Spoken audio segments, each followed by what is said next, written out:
Так, ассаламу алейкум, барнарга. Всех приветствую. Октябрьский район. Октябрьский район, улица Донецкая. Так, можно гарапунуть. Это контейнерная площадка.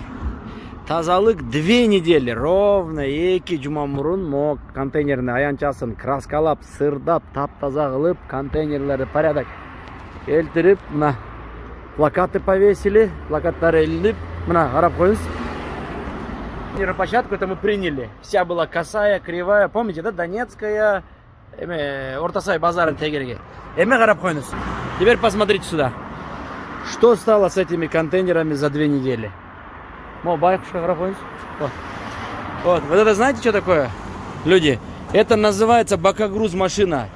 Есть 2 вида машин. Вот, смотри. Он в каком состоянии.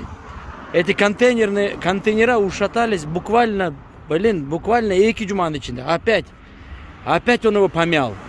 Все на колеса посмотрите. Посмотрите. Есть 2 типа контейнеров. Евроконтейнера и конусные контейнера. Бакогруз машина возит, предназначена только для конусных контейнеров. Евроконтейнера она превращает вот в такую груду металла.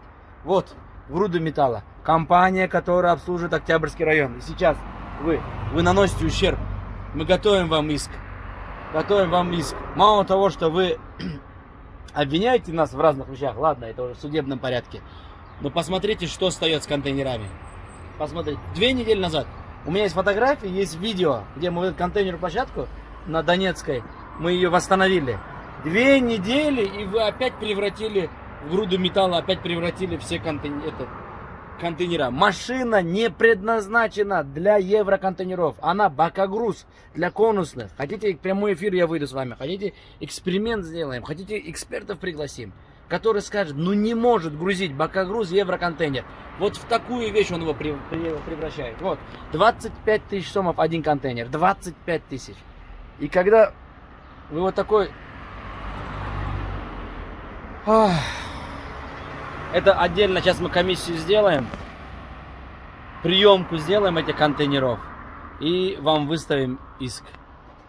Посмотрите, тазалык сенден башталат.